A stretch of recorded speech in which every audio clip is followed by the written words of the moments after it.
Hey everybody, it's Holly. Welcome back to looking into the Oxford capacity analysis. Now, I originally thought that this series was just gonna end with me taking the test, and that was gonna be it, and then we were gonna move on to the art series. But I actually found a couple of policy letters and technical bulletins regarding the OCA, so I figured we'd actually take a look at some of those while it's fresh in our minds. So we got one from the Auditor Admin series, one from the Case Supervisor series.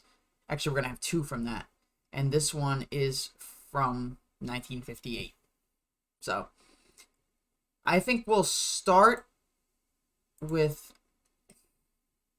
the OCA Graphs from the 1st of November, 1987. This references out of valence, D of P operates by OCAs.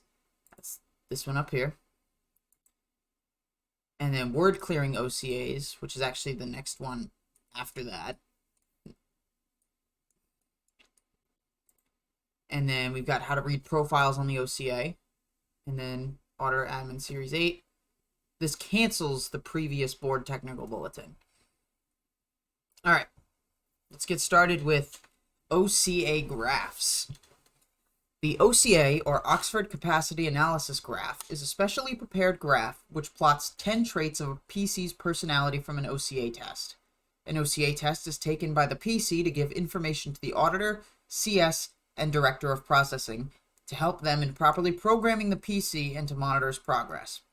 For example, if a PC takes an OCA test before he starts his new era Dianetics auditing, and then again after he's completed it, the results of the OCA can help the case supervisor and D of P ascertain if the required high-quality result has been achieved.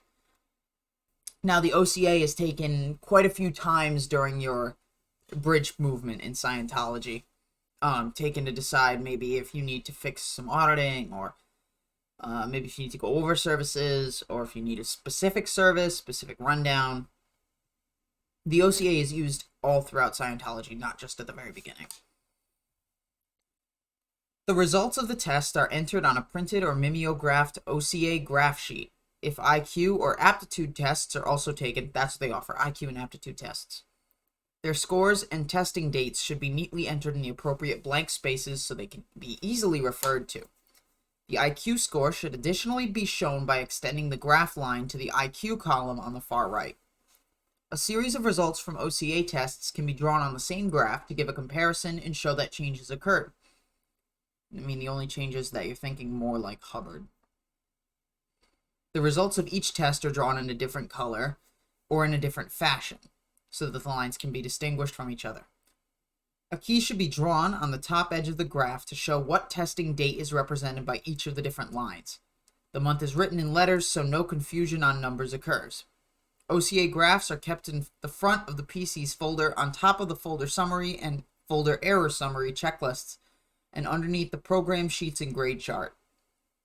When a new OCA test is called for by the CS or D of P, the D of Tech Services sees that the PC gets tested and that the results are entered on the graph and filed in the PC's folder. Properly marked OCA graphs provide the case supervisor, the auditor, and the D of P with information they need to correctly handle the PC. So like I said, it's used to handle PCs. So this is an OCA graph. If I can actually rotate, can't do it without owning this. Okay, without buying a license or whatever. Okay. Took a look at that, but there are two new ones. Now, how do you know? Okay, the broken line was taken the 20th of May of 1987, and actually seems higher than the original, since we're flipping this upside down.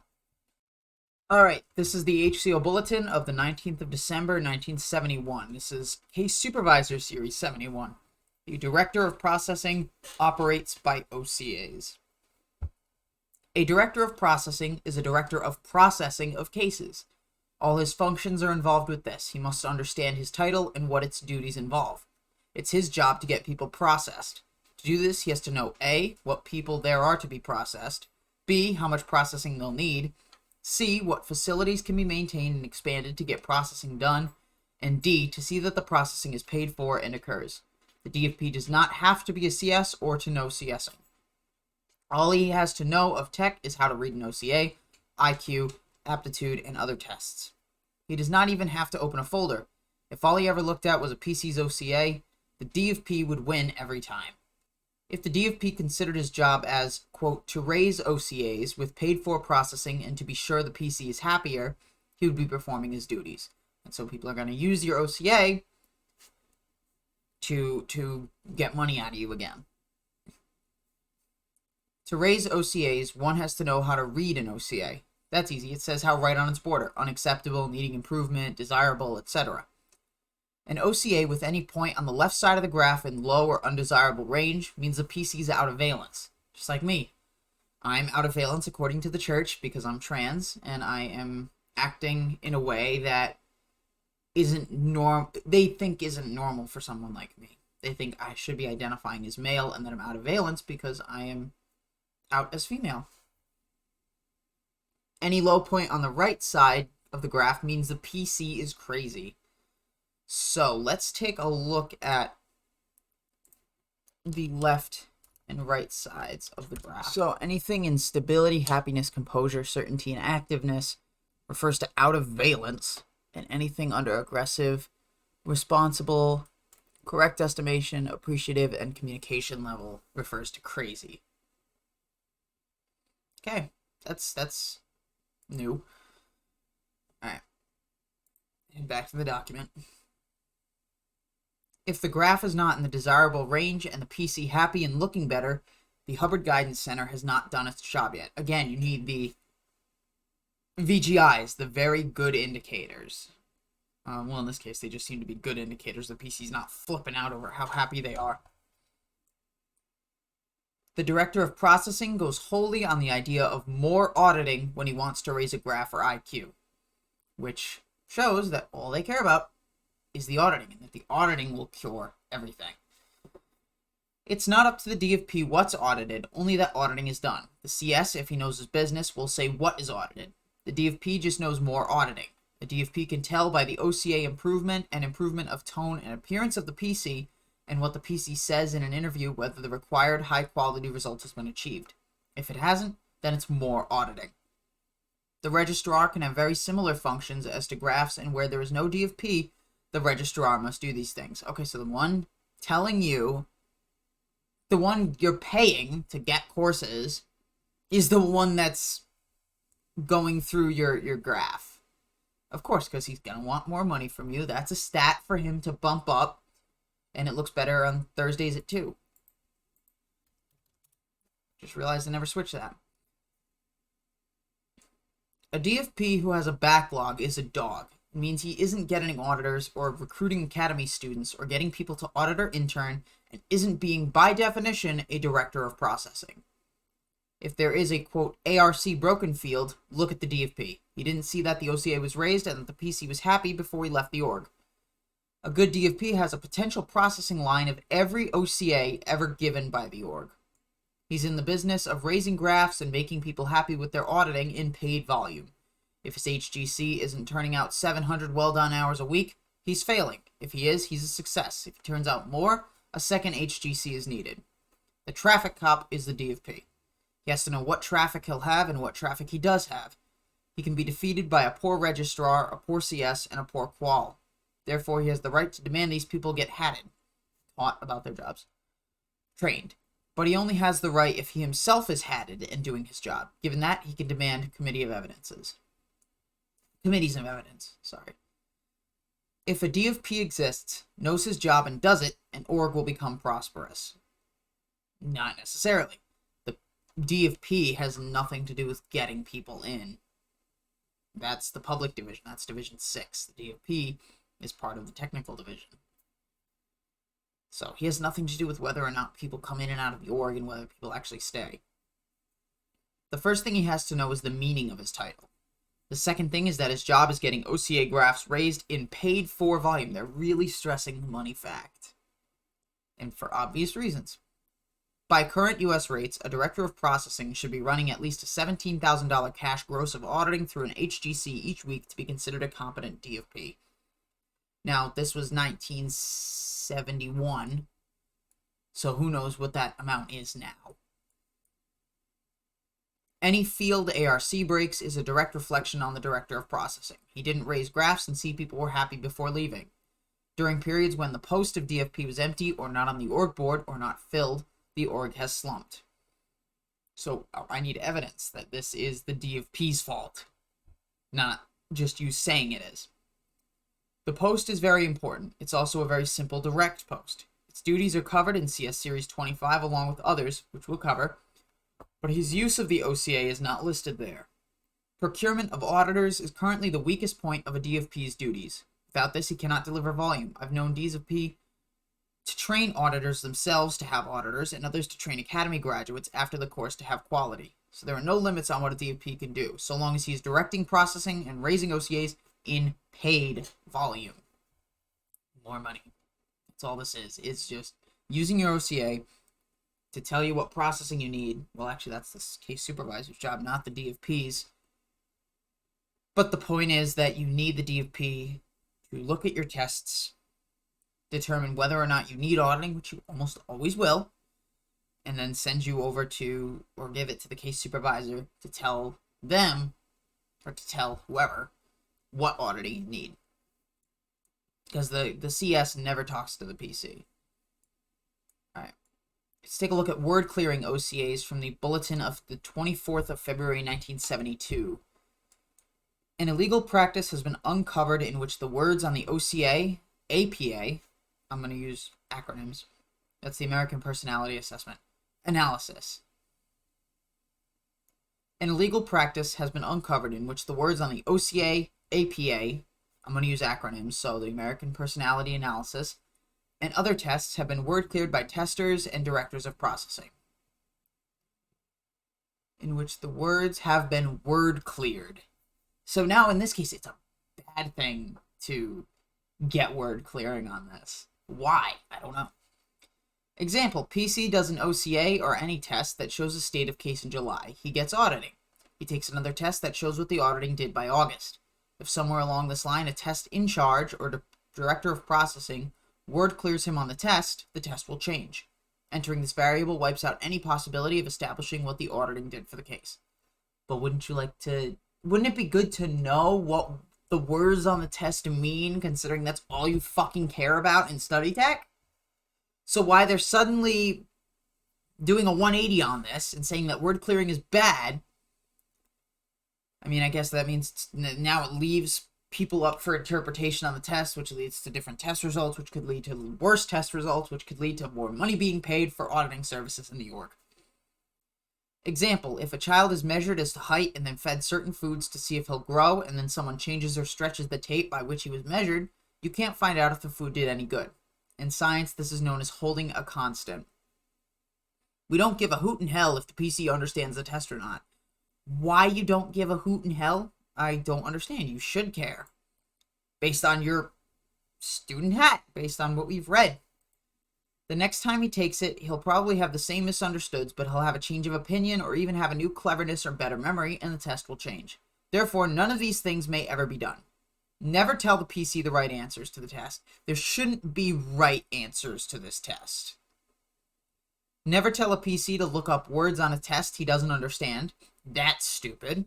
Never word clear the question sheet for a PC on any test. Again, stupid. Never answer a PC's questions as to what a question means. Oh, so if had I asked them, they would have never told me. Well, actually, I wonder if they would have told me, considering the fact that I would have been public, not quite a PC yet. Do these things.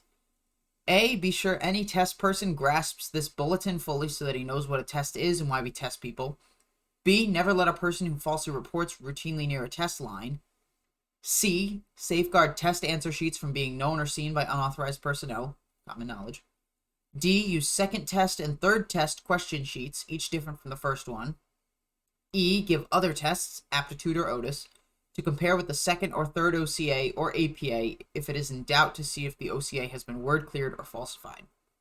F, groove and examiners. Give a meter check on all tests, which is basically a PC saying that they feel like they're at a level of something, like they're testing to clear they're attesting to OT, whatever. Give a meter check on all attests at the examiner. Quote, do you have any doubts or reservations concerning attesting to whatever the attest is? Note any instant reads. A latent surge can occur as a protest. This question is asked before the question asking him if he wants to attest. For example, do you have any doubts or reservations concerning attesting to word clearing method 1 complete? No instant read. Then ask the attest question, would you like to attest to blank? And again, they're looking at the instant read. They're looking at the needle at the very end of the question. Chris Shelton clarified this for me in my podcast with him. I think it might have been in the first one that we talked about instant reads. Yeah, we did, because that's where we were talking about auditing and not the TRs yet. But an instant read is at the very end of a question, not after it, not before it, at the end of the question. So once you're saying the final word, that's when the auditor is watching the needle. But again, it doesn't matter what the PC says. It matters what the meter says and what the needle reads. Never let an examiner permit any attest or pass to even be asked for if the meter tone arm is high or low or not floating needling. If an instant read is gotten on the first question above, the examiner does not ask the second question and sends the folder back to the case supervisor. Require a meter check at success with the tone arm position and needle behavior noted on the success form. Those with high or low TA and or not FNing are not valid success stories. Meter matters more. The success person makes the meter check after the story is written, notes it without PC seeing it, and smiles and acknowledges. I don't know what success is in this case. Require a meter check at success. I would look that up, but I'm not going to right now. I have a feeling it has to do with your success stories. Success, well no, why would they give you a success story option if you can't even write it, if they have to check first? The success person makes the meter check after the story's written. Yep, alright, so the success is the person who reads your success stories. Again, policing it. They want to make sure that you write the right things. They want to make sure you're nothing but complimentary, because God forbid you put a little critique in there, you're going to have to rewrite it. When I was listening to Ono, Ross, and Carrie, they were mentioning writing success stories and how the success person would read them immediately after they finish them with them in the room. He does not refuse the story as it will ARC break the PC, but he must call it to the attention of the DistSec and QualSec that a false attestation and poor result came from Div 4, and it must be taken off Div 4 stat. Both examiner and success must know of the false TA bulletins, so they don't put the PC on wrong cans or use cans when the auditor used foot plates. What are foot plates? That's a thing? Okay. This safeguards our test line. The test line is a check on CS and auditing quality. We're not trying to find out if Dianetics and Scientology work. We know that. We're trying to find out by test, examiner, and success if it's being properly taught and applied in Div 4 in the Department of Personal Enhancement. Honesty is a primary requirement on test lines. PR types that falsify to attain status or seem good fellows need not apply for these posts and shouldn't be on them. The PC or student deep down knows whether he has made it or not. No, that's wrong, because you could totally say, you could feel in your heart that you know it, but if the needle says you don't, then you don't. Doesn't matter what the student or PC thinks. So why Hubbard even says this statement, I don't know, because why do you ever care what the PC says? When have you ever cared what the PC says? If you or tests tell him he's made it when he hasn't, he'll get a false opinion of you and doubt you. The Otis is the Otis Quick Scoring Mental Ability Test, a type of IQ test. If you tell him he hasn't made it when he has, he'll get a false opinion of you. He will think you don't know your business and blow. He'll leave. Sanity is basically honesty and truth. No. We just read in the data series that sanity is the ability to distinguish identities. No. Similarities, differences, and identities. So where he's getting basically honesty and truth, that's different, because you could be a sane person, but you're really honest. Someone asks you, what are you doing? And you're saying, I'm fishing for, I don't know, I'm fishing for the golden dragon, because that's what the voices in my head say. I mean, you're technically being honest and true about what you're doing, because you may have those true intentions, but you're not sane. When false data or altered data is entered, this is aberration. So be honest and run a sane DFP, examiner, success, and test line. This is all about being able to run a good test and not to word clear the OCA or any test, which I think is the dumbest thing I've ever heard in my life. All right, let's take a look at this HCL bulletin of the 27th of October, 1958. How to read profiles on the OCA, comparing the current week profile with the week before. Rough auditing is a reduction of havingness. We covered what havingness is with Chris. A drop on critical, havingness drop. You would think if someone was critical, if they had a drop on critical, that'd be a good thing because they're not going to be critical of your organization. Whole line or majority of point drops, ARC breaks with auditor. Line doesn't change, same as before. Part-time problem, present time problem, not part-time problem. Present time problem, not touched by the auditor. Drop in responsibility from former week, auditor evaluation. Now, why would responsibility from the former week result in an auditor evaluation? Drop in capability, auditor invalidation. Drop in composed, loss of auditor. Pour CCH0 and find the auditor. I'll look that up later.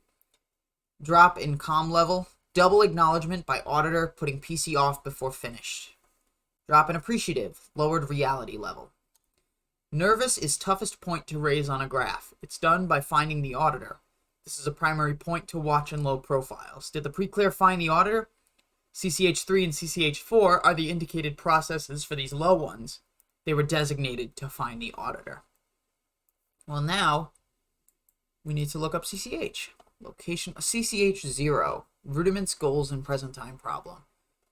So this is from the... Wait a minute. Oh, this is an old thing about the TRs, training and CCH processes. Let's take a look at CCH0 for a minute. Establishing session, beginning by calling attention to the room, auditor, and the session to begin. Discussing the pre-clear's goals for the session.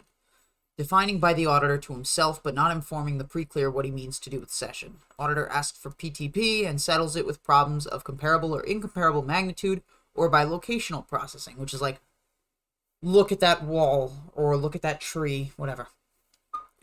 In general, remarks and commands enough to bring about ARC at session's beginning, but not enough to run down havingness of the pre-clear. Position: the auditor and the pre-clear sit a distance apart. Purpose: to make known the beginning of a session to a pre-clear and the auditor so that no error as to its beginning is made. To put the pre-clear in a condition to be audited. Training stress: to begin sessions, not just let them happen. To educate the student into the actual elements of a session in condition of pre-clears. To stress the inability to audit something else when present time problem is not flat. To demonstrate what happens when pre-clear doesn't know session has begun or has no goals for it, or what happens when PTP only half flat when other things are engaged upon. Stress that it's done each session. Explain closure mechanism of problem with pre-clear, solution to the liability of solutions. So this is a goals in Wichita, Kansas in 1951, PTP in London, 1952, rudiments in Phoenix, 1955. I'm assuming these... I wonder if any of these have to do with lectures at all that I can probably look up, which I'm sure they do. There's just so many of them, I don't even know where to begin. But we did take a look at... So, we took a look at some more OCA-related stuff, including some policies and technical bulletins, which I didn't know existed, so we cut a couple of those off the list now. There'll probably be another video in the series regarding the OCA. I'm not quite sure what it's going to be in. I was actually thinking of taking a look at the Wikipedia page for it and just reading that out and understanding a little bit more about the test itself rather than processing based off of the test. But we learned what kind of importance it has in the world of Scientology processing. And I want to thank all of you for watching. My Discord link will be in the description. Like if you liked the video, dislike if you didn't, I don't really care. Comment with your feedback or questions, good, bad, or sideways. And subscribe to be kept up to date on future content. I'll talk to all of you later. See ya.